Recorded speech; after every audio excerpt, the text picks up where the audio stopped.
नमस्कार प्रिय मित्रों, स्वागत है आप सभी का अपने चैनल कथा साहित्य दर्पण में। मित्रों, आज हम लोग सुनने जा रहे हैं नारी विमर्श से संबंधित एक प्रमुख कहानी, जो कि धर्मवीर भारती जी द्वारा लिखी गई है, गुल की बन्नू। यह एक दुनिया समानांतर कहानी संग्रह में भी संग्रहित की गई हुई महत्वपूर्ण कहानी है। तो कहानी पर पहुंचने से पहले आइए जानते हैं संक्षिप्त सा परिचय धर्मवीर भारती जी का। धर्मवीर भारती जी का जन्म 24 दिसंबर 1926 को हुआ था तथा इनका निधन 4 सितंबर 1997 ईस्वी को हुआ था। आधुनिक हिंदी साहित्य के प्रमुख लेखक, कवि, नाटककार और सामाजिक विचारक धर्मवीर भारती जी थे। उनके पिताजी का नाम श्री चिरंजीव लाल वर्मा और माँ का नाम श्रीमती चंदा देवी था। उन्होंने अध्यापन और पत्रकारिता के क्षेत्र में भी कार्य किया। उनकी प्रमुख कृतियां हैं ठंडा लोहा, 7 गीत वर्ष, कनुप्रिया, सपना अभी भी, आद्यांत, मेरी वाणी, गायरिक वसना और कुछ लंबी कविताएं भी हैं। कहानी संग्रह भी हैं। कहानी संग्रहों में है मुर्दों का गांव, स्वर्ग और पृथ्वी, चांद और टूटे हुए लोग, बंद गली का आखिरी मकान, सांस की सलह, सांस की कलम। और उपन्यासों में प्रमुख है गुनाहों का देवता, सूरज का 7वां घोड़ा, 11 सपनों का देश आदि। अंधा युग इनके गीत नाट्य है, जो कि नेट के पाठ्यक्रम में भी लगा हुआ है और बहुत ही अधिक समीचीन नाटक है। तो आइए चलते हैं इनकी सशक्त कहानी गुल की बन्नू को सुनने। एक अलमुहे अकस्मात घेंगा बुआ ने कूड़ा फेंकने के लिए दरवाज़ा खोला और चौतरे पर बैठे हुए मिरवा को गाती देखा। गा रहा था वह, तोरे पेट में, तो उन्होंने कहा, तोरे पेट में फोनो गिलाफ उलियान बाका, जौन भिनसार भवा की तान तोड़े लाग। राम जाने रात कैसे एकरा दीदा लागत है। मारे डर के कि कहीं घेंगा बुआ सारा कूड़ा उसी के ऊपर ना फेंक दे, मिरवा थोड़ा खिसक गया और ज्यों ही घेंगा बुआ अंदर गई, फिर से चौतरे की सीढ़ी पर बैठकर पैर झुलाते हुए उसने उल्टा सुल्टा गाना शुरू किया। तुझे बचिया दिकलते अम छनम तेली कछम। मिरवा की आवाज़ सुनकर जाने कहाँ से झबरी कुतिया भी कान पूछ झटकारते हुए आ गई और नीचे बैठकर मिरवा का गाना बिल्कुल उसी अंदाज में सुनने लगी जैसे कि हिज मास्टर्स वॉइस के रिकॉर्ड पर तस्वीर बनी होती है। अभी सारी गली में सन्नाटा था। सबसे पहले मिरवा, जिसका असली नाम था मिहिरलाल, जागता और आंखें मलते मलते घेंगा बुआ के चौतरे पर आकर बैठ जाता। उसके बाद झबरी कुतिया, फिर मिरवा की छोटी बहन मटकी और उसके बाद एक एक कर गली के तमाम बच्चे, खोंचे वाले का लड़का मेवा, ड्राइवर साहब की लड़की निर्मल, मैनेजर साहब के मुन्ना बाबू, सभी आ जुटते थे। जब से गुलकी ने घेंगा बुआ के चौतरे पर तरकारियों की दुकान रखी, तब से यहाँ जमावड़ा होने लगा। उससे पहले बच्चे हकीम जी के चौतरे पर खेलते थे। धूप निकलती गुलकी सट्टी से तरकारियाँ खरीदकर अपनी कुबड़ी पीठ पर लादे डंडा टेकती हुई आ बैठती और अपनी दुकान फैला देती। मूली, नींबू, लौकी, कद्दू, घिया, बंडा, सभी सस्ते फल। मिरवा, मटकी जानकी उस्ताद के बच्चे थे, जो एक भयंकर रोग में गल गल कर मरे थे। दोनों बच्चे भी विकलांग, विक्षिप्त और रोगग्रस्त पैदा हुए थे। सिवा झबरी कुतिया के कोई उनके पास नहीं बैठता। सिवा गुलकी के उन्हें कोई अपनी देहरिया दुकान पर नहीं चढ़ने देता। आज भी गुलकी को आते देख पहले मिरवा गाना छोड़कर छलांग गुलकी और मटकी अपनी बढ़ी हुई तिल्ली वाले पेट पर खिसका हुआ जांघिया संभालते हुए बोली, एक ठो मूली दे देव ए गुलकी। गुलकी पता नहीं किस बात से खींची हुई थी कि उसने मटकी को झिड़क दिया और अपनी दुकान लगाने लगी। जबरी भी पास बैठ गई। गुलकी ने डंडा उठाया, दुकान लगाकर अपनी कुबड़ी पीठ दोहरी करके बैठ गई और जाने किस बुड़बुड़ाहट में गालियां देने लगी। मटकी एक क्षण चुप रही, फिर उसने रटना शुरू किया, एक मूली दे दो गुलकी। गुलकी ने फिर से झिड़का तो चुप हो गई और अलग हटकर लोलुप नेत्रों से सफ़ेद धुली हुई मूलियों को देखने लगी। इस बार वह बोली नहीं, चुपचाप मूलियों की ओर हाथ बढ़ाया। गुलकी चीखी, हाथ हटाओ, छूना मत, कोढ़ीन कहीं की। कहीं खाने पीने की चीज़ देखी तो जोंक की तरह चिपक गई। चल उधर, मटकी पहले तो पीछे हटी, फिर उसकी तृष्णा ऐसी अदम्य हो गई कि उसने हाथ बढ़ाकर एक मूली खींच ली। गुलकी का तमतमा उठा चेहरा और उसने बांस की खपच्ची उठाकर उसके हाथ पर चट्ट से दे मारी। मूली नीचे गिरी। हाय हाय हाय कर दोनों हाथ झटकती हुई मटकी पांव पटक कर रोने लगी। जाओ अपने घर में रो, हमारी दुकान पर मरने के लिए गली भर के बच्चे हैं, गुलकी चीखी। दुकान दे के हम तो विपदा मोल ले लिया, क्षण भर पूजा भजन में भी कचर घान मची रहती है। अंदर से घेगा बुआ का स्वर चिल्लाया। खासा हंगामा मच गया। इतने में जबरी भी खड़ी हो गई और लगी उदात्त स्वर से भूकने। Left right left. चौराहे पर 3-4 बच्चों का जुलूस आ रहा था। आगे दर्जा बा में पढ़ने वाला मुन्ना बाबू नीम की संटी को झंडे की तरह झुलाते हुए नेतृत्व कर रहा था। पीछे थे मेवा, निर्मल। जुलूस आकर दुकान के सामने रुका। गुलकी सतर्क हो गई। दुश्मन की ताकत बढ़ गई थी। मटकी खिसियाते बोली, हमका गुलकी मारिस है, हाय हाय, हमका नरियम ढकेल दीस। अरे बाप रे। निर्मल, मेवा, मुन्ना सब पास आकर उसकी चोट देखने लगे। फिर मुन्ना ने ढकेल कर सबको पीछा किया और संटी लेकर तनकर खड़े हो गए। किसने मारा है इसे? हम मारा है। कुबड़ी गुलकी ने बड़े कष्ट से खड़े होकर कहा। का करोगे? हमको मारोगे? मारेंगे क्यों नहीं, मुन्ना बाबू ने कर कहा। गुलकी इस बात का जवाब देती कि बच्चे पास घिराए। मटकी ने जीभ निकालकर बिराया। मेवा ने पीछे जाकर कहा, एक कुबड़ी, अपना कुबड़ दिखाओ, और एक मुट्ठी धूल उठाकर उसकी पीठ पर छोड़कर भागा। गुलकी का मुंह तमतमा आया और रुंधे गले से कराहते उसे पता नहीं क्या कहा, किंतु उसके चेहरे पर भय की छाया बहुत थी। और अकस्मात घेंगा बुआ का स्वर सुनाई पड़ा। ए मुन्ना बाबू, जात हो कि अबहिन बहिन का बुलाए कि दई दुचार कनेठी तुमका। जाते हो? मुन्ना ने कर कहा। जा रहे हैं। ए मिरवा, बुगल बजाओ। मिरवा ने दोनों हाथ पर हाथ रखकर धुत धू कहा और आगे चल पड़ा। कप्तान ने नारा लगाया, अपने देश में अपना राज, गुलकी की दुकान बाई काट। नारा लगाते हुए जुलूस गली में मुड़ा। गुलकी ने आंसू पोछे, तरकारी धूल से झाड़ी और साग पर पानी के छींटे देने लगी। गुलकी की उम्र ज़्यादा नहीं थी, यही हद से हद 25-26 साल की, पर चेहरे पर झुर्रियाँ आने लगी थी और कमर के पास से वह इस तरह दोहरी हो गई थी जैसे 80 वर्ष की बुढ़िया हो। बच्चों ने जब पहली बार उसे मोहल्ला में देखा तो उसे ताज्जुब हुआ और थोड़ा भय भी। पहले यह कहाँ थी, किसी को इसका अनुमान नहीं था। निर्मल ने जरूर अपनी माँ को अपने पिता ड्राइवर से रात को कहते सुना था। यह मुसीबत और खड़ी हो गई। मर्द ने निकाल दिया, हम थोड़े ही ने इसको गले बांधेंगे। बाप अलग हम लोगों का रुपया खा गया, सुना है चल बसा, तो डरी कि कहीं मकान हम लोग न दखल करे और मर्द को छोड़कर चली आई। खबरदार जो तुमने उसको चाबी दी। क्या छोटेपन की बात करती हो? उसके पति ने कहा। रुपया तो उसके बाप ने लिया था, तो क्या हम उसका मकान मार लेंगे? चाबी हमने दे दी है, 10-5 दिन का नाज पानी भेज दो उसके यहाँ। हाँ, सारा घर उठवा के भेज दो। सुन रही हो घेंगा बुआ? तो कहा भवा बहू? अरे निर्मल के बापू से एक तेरे बाप की दांत काटी रोटी रही। घेंगा बुआ की आवाज़ है। बेचारी बाप की अकेली संतान रही। यही के बिहार में सब मटिया मेट हुए गुआ, पर ऐसी कसाई के हाथ धीनिस की 5 बरस में कुबर निकल आवा। साला यहाँ आवे तो हंटर से खबर लूँ मैं। ड्राइवर साहब बोले, 5 बरस बाद बाल बच्चा हुआ, अब मरा पैदा हुआ तो कोई क्या करे, उसमें इसका क्या कसूर। साले ने सीढ़ी से ढकेल दिया। जिंदगी भर के लिए हड्डी खराब हो गई। अब कैसे गुजर हो उसका? बिटवा एक को दुकान खुलवाए दे, हमार चौतरा खाली पड़ा है, यही 2 रुपया किरावा दे दिए करे और दिन भर अपना सौदा लगा ले। हम का मना करी थे? इतना बड़ा चौतरा मोहल्ला वालन के काम ना आई तो का हम छाती धर के ले जाब? हाँ, मुला रुपया दे दिया करें। दूसरे दिन यह सनसनीखेज खबर बच्चों में फैल गई।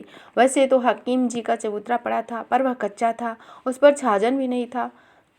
बुआ का चौतरा लंबा था, उस पर पत्थर जड़े थे, लकड़ी के खंभे थे, उन पर टीन छाई हुई थी। कई खेलों की सुविधा थी। खंभों के पीछे किल कांटे की लकीरें खींची जा सकती थी। एक टांग से उचक उचक कर बच्चे चिबिड्डी खेल सकते थे। पत्थरों पर लकड़ी का पीढ़ा रखकर नीचे से मुड़ा हुआ तार घुमाकर रेलगाड़ी चला सकते थे। जब गुलकी अपनी दुकान के लिए चबूतरे के खंभों में बांस बांधने लगी तो बच्चों को लगा उनके साम्राज्य में किसी शत्रु ने आकर किलेबंदी कर ली है। वे सहमे हुए दूर से कुबड़ी गुलकी को देख रहे थे। निर्मल ही उनका एकमात्र संवाददाता थी और निर्मल का एकमात्र विश्वास सूत्र थी उसकी माँ। उसने जो सुना उनके आधार पर निर्मल ने सबको बताया। यह चोर है, इसका बाप 100 रुपया चुरा कर भाग गया। यह भी उसके घर का सारा सामान और रुपया चुराने आई है। रुपया चुराएगी तो यह भी मर जाएगी, मुन्ना ने कहा। भगवान सबको दंड देता है। निर्मल बोला, ससुराल में भी रुपया चुराई होगी। मेवा बोला, अरे कुबर थोड़े है, वही रुपया बांधे है पीठ पर। मन से धू का रुपया है सचमुच? निर्मल ने अविश्वास से कहा। और नहीं का कुबर थोड़ी है तो दिखावे। मुन्ना द्वारा उत्साहित होकर मेवा पूछने ही जा रहा था कि देखा साबुन वाली शक्ति खड़े बात कर रही है। गुलकी से कह रही थी, अच्छा किया तुमने, मेहनत से दुकान करो, अब थूकने भी नहीं जाना उसके यहाँ, हरामजादा। दूसरी औरत कर ले चाहे 10 औरत कर ले, सबका खून उसी के मत्थे चढ़ेगा। यहाँ आवे कभी तो बतलाना मुझसे, इसी चाकू से दोनों आंखें निकालूंगी। बच्चे डर कर पीछे हट गए। चलते चलते सत्ती बोली, कभी रुपए पैसे की जरूरत हो तो बताना बहन। बच्चे कुछ दिन डरे रहे। अकस्मात उन्हें यह सूझा कि सत्ती को यह कुबड़ी डराने के लिए बुलाती है। इसने उसके गुस्से में आग में घी का काम किया, पर वे कर क्या सकते थे। अंत में उन्होंने एक तरीका इजाद किया। एक बुढ़िया का खेल खेलते उन्हें सशंकित करते। मटकी को लेमन जूस का लालच देकर कुबड़ी बनाया जाता। वह उसकी तरह पीठ दोहरी करके चलने लगती। बच्चों ने सवाल शुरू किया, कुबड़ी कुबड़ी का हिराना, सुई हिरानी, सुई लेके का करबे, कंधा सीबे, कंथा सी के का करबे, लकड़ी लाबे, लकड़ी ला के का करबे, भात पकैबे, भात पकई के का करबे, भात खैबे, भात के बदले लात खाओ। और इसके बाद बनी हुई कुबड़ी मटकी कुछ कहे, वे जोर जोर से लात मारते और मटकी मुंह के बल गिर पड़ती। उसकी कोहनियां घुटने छिल जाती, आंखों में आंसू आ जाते, ओठ दबाकर वह रुलाई रोकती। बच्चे खुशी से चिल्लाते, मार डाला कुबड़ी को, मार डाला कुबड़ी को। गुलकी यह सब देखती और मुंह फेर लेती। एक दिन इसी प्रकार मटकी को कुबड़ी बनाकर गुलकी की दुकान के सामने सभी खेल रहे थे। उन्होंने अनचिते में इतनी जोर से मटकी को लात मारा कि वह कूहनी भी न टेक सके और मुंह के बल गिर पड़ी। नाक, होठ और भौं खून से लथपथ हो गए। हाय हाय कर वह इस बुरी तरह से चीखी कि लड़के कुबड़ी मर गई। चिल्लाते हुए सहम गए और हतप्रभ हो गए। अचानक उन्होंने देखा कि गुलकी उठी। वे जान छोड़कर भागे, पर गुलकी उठकर आई, मटकी को गोद में उठाकर पानी से उसका मुंह धोने लगी और धोती से खून पोंछने लगी। बच्चों ने पता नहीं क्या समझा कि वह मटकी को मार रही है या क्या कर रही है। वे अकस्मात उस पर टूट पड़े। गुलकी की चीख सुनकर मोहल्ले के लोग आए तो उन्होंने देखा कि गुलकी के बाल बिखरे हैं, दांत से खून बह रहा है, अध उघारी चबूतरे से नीचे पड़ी है और सारी तरकारी सड़क पर बिखरी पड़ी है। घेंगा बुआ ने उसे उठाया, धोती ठीक की और बिगड़ कर बोली, औकात रत्ती भर के ना है, तेह पर पौआ भर का तेहा। आपन बखत देख के चुप नहीं रहा जात, काहे लड़कन के मुँह लागत। उसने चुपचाप अपनी दुकान ठीक की और कुछ नहीं बोली। दांत का खून पोछा और कुल्ला करके बैठ गई। उसके बाद उसे के उस कृत्य से जैसे बच्चे खुद ही सहम गए। बहुत दिनों तक वे शांत थे, पर आज मेवा ने उसकी पीठ पर धूल फेंकी तो जैसे उसे खून चढ़ गया। फिर ना जाने वह क्या सोचकर चुप रही और नारा लगाते हुए जुलूस गली में मुड़ गया। उसने आंसू पोछे, पीठ से धूल झाड़ी और साग पर पानी छिड़कने लगी। लड़के हैं कि गली के राक्षस, गेंगा बुआ बोली। अरे उन्हें काहे का कहो बुआ, हमारे ही भाग खोटा है। गुलकी ने गहरी सांस ली। इस बार जो झड़ी लगी तो 5 दिन तक लगातार सूरज के दर्शन नहीं हुए। बच्चे सब घर में कैद थे और गुलकी कभी दुकान लगाती कभी नहीं। राम राम करके तीसरे पहर झड़ी बंद हुई। बच्चे हाकिम जी के चौतरे पर जमा हो गए। मेवा बिलबोटी बीन लाया था और निर्मल ने पकी हुई निमकौड़ियाँ बीन कर दुकान लगा ली और गुलकी की तरह आवाज़ लगा रही थी, ले लो खीरा, आलू, मूली, घी या बंडा। थोड़ी देर में काफ़ी शिशु ग्राहक जुट गए। अकस्मात शोरगुल चीरता हुआ बुआ के चौतरे से गीत का स्वर उठा। बच्चों ने घूमकर देखा, मिरवा और मटकी गुलकी की दुकान पर बैठे हैं। मटकी खीरा खा रही है और मिरवा झबरी का सर अपनी गोद में रखे बिल्कुल उसकी आंखों में आंखें डालकर गा रहा है। मेवा तुरंत गया और पता लगा कर आया। गुलकी ने दोनों को एक एक अधन्ना दिया है। दोनों मिलकर झबरी कुतिया के कीड़े निकाल रहे हैं।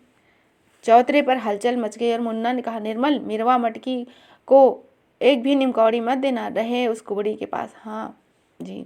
निर्मल ने आग चमकाकर कहा, गोल मुँह करके, हमार अम्मा कहत रहे उन्हें छुयो ना, साथ न खेलो न खाओ, उन्हें बड़ी बीमारी है बुरी, आग थू। मुन्ना ने उनकी ओर देखकर उबकाई जैसा मुंह बनाकर थूक दिया। गुलकी सब समझ रही थी और इन निरर्थक घृणा में उसे कुछ रस आने लगा। उसने मिरवा से कहा, तुम दोनों मिलके गाओ तो एक अधन्ना दूंगी, खूब जोर से गाना। दोनों ने गाना शुरू किया। अकस्मात पटाख से दरवाजा खुला और एक लोटा पानी दोनों के ऊपर छिड़कती हुई घेंगा बुआ गरजी, दूर कल मुहे, अब बहन बित्ते भर के नाही है। और पतुरियन वाले गाना गावे लगे, ना बहन का ख्याल न बिटियन का। और एक कुबड़ी, हम तुझसे कहे दे थे, हम चकला खाना खोले के लिए अपना चौतरा नहीं दिया है, चली है हुआ से मुजरा करावे। गुलकी ने पानी के उधर छिड़कते हुए कहा, बुआ बच्चे गा रहे हैं, कौन सा कसूर हो गया। हैं बच्चे हैं, तू हो तो दूध पियत बच्ची है, कह दिया ना कि हमसे जबान न लड़ाए, नहीं तो हम बहुत बुरी हैं।